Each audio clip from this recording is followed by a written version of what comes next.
Assalamualaikum warahmatullahi wabarakatuh. Saya Firsta Dastia Paransi dari kelas 12 IPS 3 ingin mempresentasikan hidup sederhana. Allah telah menganugerahkan nikmat yang banyak kepada manusia. Hendaknya kita dapat memanfaatkan nikmat yang begitu banyak di jalannya. Caranya, kita senantiasa berusaha untuk mematuhi dan menaati segala apa yang diperintahkannya dan menjauhi segala larangannya. Pertama, surah Al-Furqan ayat 67 yang artinya, dan termasuk hamba-hamba Tuhan yang Maha Pengasih, orang-orang yang apabila menginfakkan harta, mereka tidak berlebihan dan tidak pula kikir di antara keduanya secara wajar. Ayat tersebut mengisyaratkan bahwa hamba-hamba Allah yang memiliki harta benda itu ketika mendapati nafkah dari harta itu, hendaknya mencukupi kebutuhan mereka, sehingga mereka dapat menyisihkan sedikit atau banyak dari harta itu. Ini juga mengandung isyarat bahwa mereka sukses dalam usaha meraih kebutuhan hidup, bukannya orang-orang yang mengandalkan orang lain.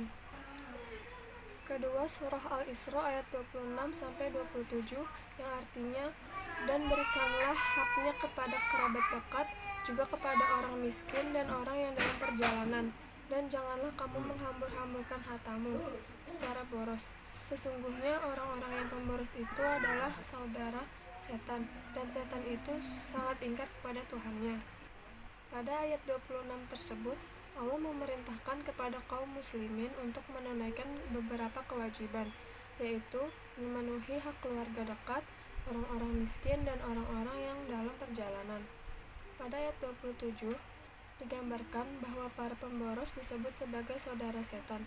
Ayat ini menegaskan bahwa seorang pemboros dapat dipersamakan dengan setan dalam kesamaan sifat yang mereka miliki.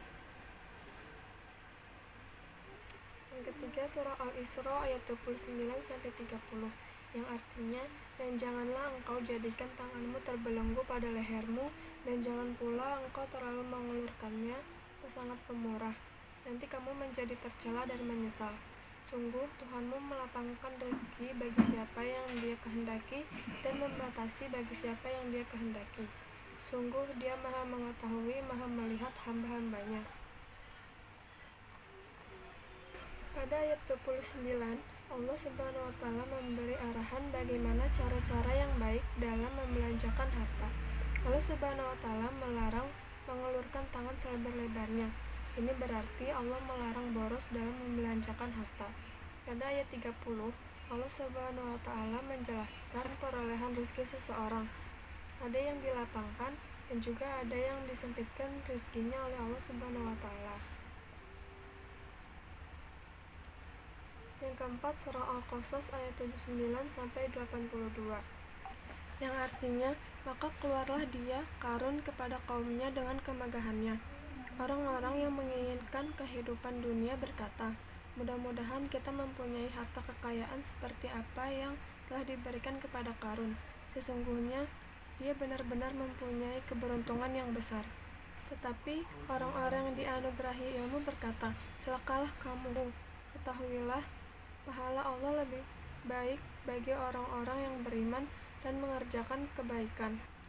Dan pahala yang besar itu hanya diperoleh oleh orang-orang yang sabar. Maka kami benamkan dia, Qarun, bersama rumahnya ke dalam bumi. Maka tidak ada baginya suatu golongan pun yang akan menolongnya selain Allah. Dan dia tidak termasuk orang-orang yang dapat membela diri. Dan orang-orang yang kemarin mengangan-angankan kedudukannya Qarun itu berkata, aduhai, benarkah kiranya Allah yang melapangkan rezeki bagi siapa yang Dia kehendaki di antara hamba-hambanya? Sekiranya Allah tidak melimpahkan karunia-Nya kepada kita, tentu Dia telah membenamkan kita pula. Aduhai, benarlah kiranya tidak akan beruntung orang-orang yang mengingkari nikmat Allah. Pada ayat 79 menggambarkan keangkuhan Qarun yang menjadi-jadi. Ayat 80 menjelaskan pendapat mereka yang dikaruniai ilmu.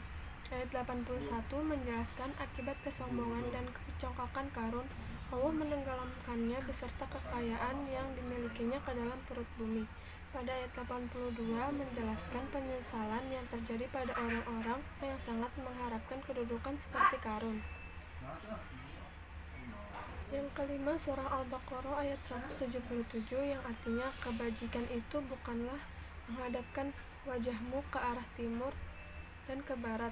Kebajikan itu ialah kebajikan orang yang beriman kepada Allah, hari akhir, malaikat-malaikat, kitab-kitab, dan nabi-nabi, dan memberikan harta yang dicintainya kepada kerabat, anak yatim, orang-orang miskin, orang-orang yang dalam perjalanan, atau musafir, berminta-minta, dan untuk memerdekakan hamba sahaya yang melaksanakan sholat dan menunaikan zakat, orang-orang yang menepati janjinya apabila berjanji, dan orang yang sabar dalam kemelaratan, kemiskinan, dan pada masa peperangan.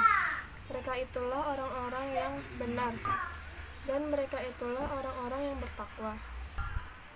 Ayat tersebut menjelaskan bahwa kebajikan yang seharusnya mendapat perhatian adalah yang menghantar pada kebahagiaan dunia dan akhirat.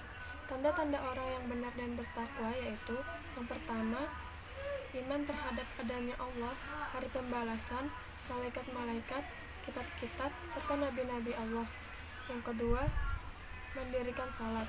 Yang ketiga, sabar. Yang keempat, kesediaan mengorbankan kepentingan pribadi untuk orang lain. Yang kelima, menunaikan zakat kepada yang berhak menerimanya.